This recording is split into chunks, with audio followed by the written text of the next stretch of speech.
Hola, bienvenidos al documental Tejido Social y Solidaridad en Comunidad, presentado por la psicóloga quien les habla, Catalina Ladino Vaquero,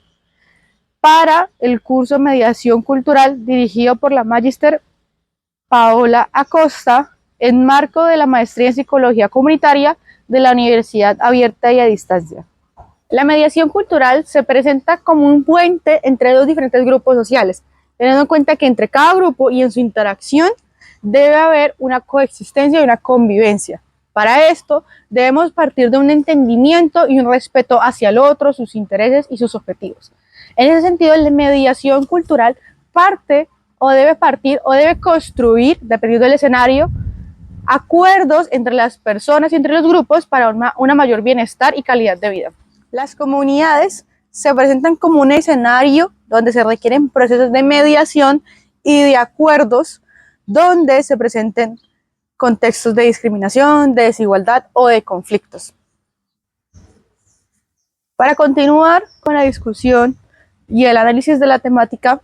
vamos a definir ahora los tres conceptos principales: tejido social, solidaridad y comunidad. Primer concepto, tejido social.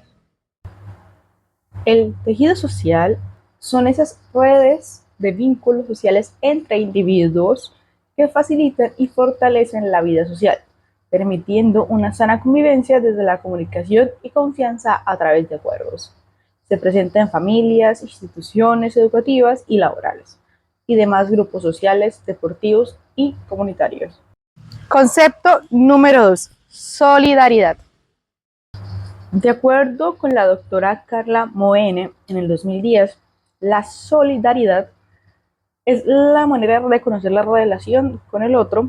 desde el interés genuino por el bien del prójimo, dando cuenta de la importancia de acompañar y estar acompañado con un otro. Tercer y último concepto, comunidad.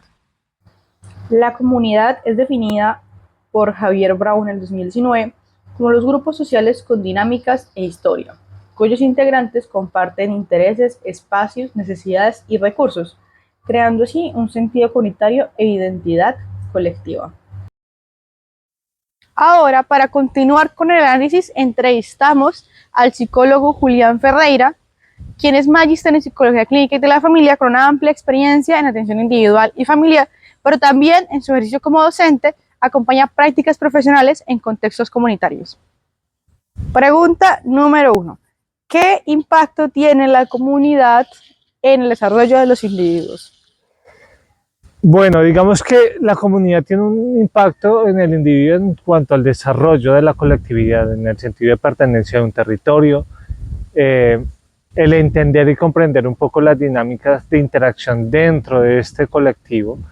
Las comunidades de cierta manera tienen unas normativas, unas visiones éticas y morales, tienen una historiosidad, es decir, la historia de la comunidad da cuenta también de por qué las comunidades se comportan de cierta manera y crían a esos nuevos individuos o aceptan a esos nuevos individuos dentro de su colectividad. Las dinámicas tienen una comprensión un poco en el sentido de que el individuo hace parte del colectivo, en el sentido de que aporta, hace un sustento y son los pilares probablemente dentro de la dinámica de la misma que le da un sentido al por qué esa persona se identifica con las normas, con los pensamientos o incluso con las mismas ideologías del mismo, pero que también la comunidad espera que el individuo aporte al desarrollo, a la evolución, y probablemente sean esos canales o esos pilares para que la misma comunidad se fortalezca, y si tiene alguna debilidad probablemente se pueda fortalecer dentro de la misma cohesión o de la misma unión que hacen los individuos desde las familias, dentro de los pequeños grupos sociales que se puedan conformar, o desde la misma comprensión de comprender por qué la comunidad se está enfrentando a ciertas realidades o cómo esa comunidad se adapta a las nuevas realidades del contexto o de los territorios donde se dinamiza. Pregunta número 2. ¿De qué manera los individuos aportan o aportamos a las comunidades? Los individuos podemos aportar a la comunidad de diferentes maneras. La primera podría ser desde la autenticidad. Cada individuo tiene una forma de ver la realidad y comprender las necesidades del entorno o el territorio donde se desarrolla, que podría hacerle ver o probablemente hacer caer en cuenta a la comunidad o a su colectivo de esas nuevas exigencias o cambios que hay en el territorio. Un segundo punto de vista es que cada individuo tiene una forma de interactuar de una manera diferente, de comprender la historia de esa misma comunidad y probablemente identificar ciertas falencias o ciertas potencialidades que tiene la comunidad y desde esta visión del individuo potencializarlas o darle un nuevo sentido a esas dinámicas o esas acciones ideológicas que tenga la comunidad. Otra forma podría ser el crear nuevas subculturas o nuevas subcomunidades dentro de esta comunidad para probablemente fortalecer o desarrollar ciertos recursos o ciertas acciones para que la comunidad poco a poco se vaya integrando o se vaya adaptando a este nuevo colectivo y que el individuo pueda sentirse partícipe y que le está aportando a su comunidad, porque al final de cuentas todas las personas queremos o quieren sentirse partícipes de una comunidad y sentir que le están aportando algo, sea la familia, sea una comunidad indígena, sea una comunidad afrodescendiente, sea una comunidad probablemente dentro de las mismas regiones o de los mismos municipios donde estamos. Al final de cuentas, las personas lo que queremos es sentirnos partícipes de algo y sentir que vamos a dejar un legado, como se puede entender según comprensiones como las de Erickson en la etapa del adulto mayor, donde se hace una valoración de toda la vida y comenzamos a aprender a pensar cuál es ese producto o ese legado que vamos a dejar a nuestras familias y a las nuevas generaciones. Pregunta número 3. ¿Cómo las comunidades pueden incidir o impactar en el bienestar de los individuos que hacen parte de ella?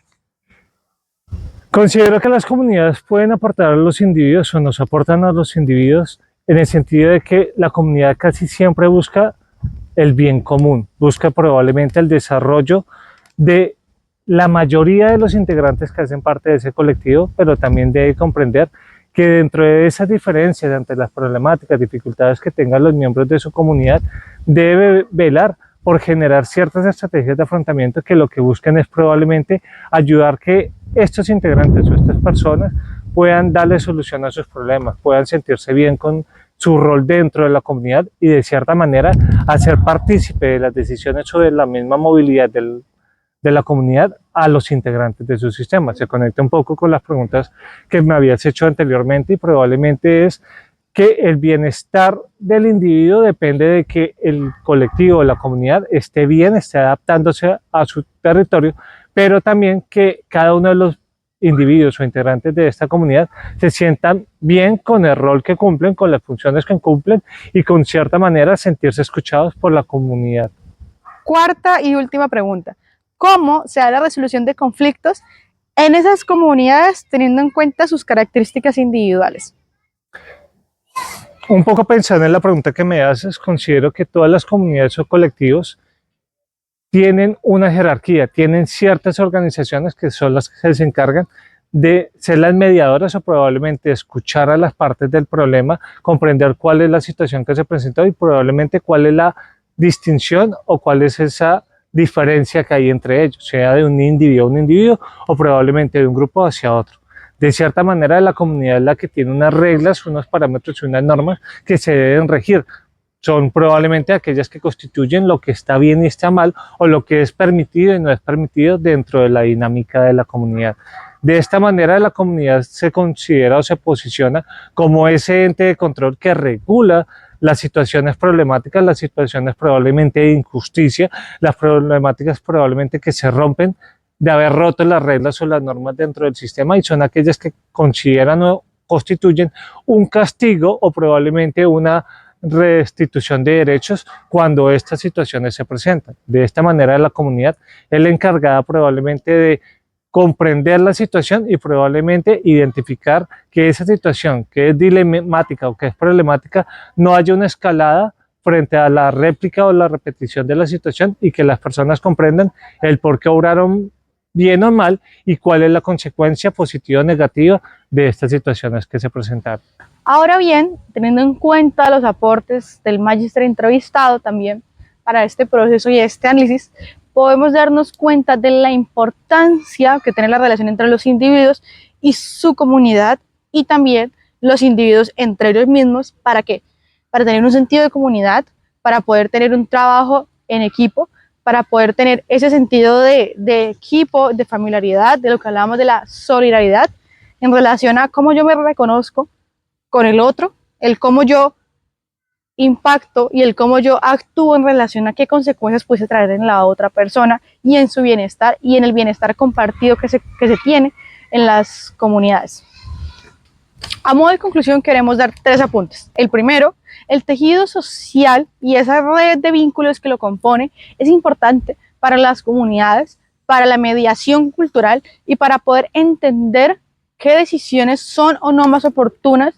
para estadios con un bienestar más alto para las comunidades y para los individuos y para ese trabajo en equipo con otras comunidades en torno a una sociedad mucho más amplia. Segundo, cuando hablamos de solidaridad, debemos entender que debe partir de cada individuo, que debe partir de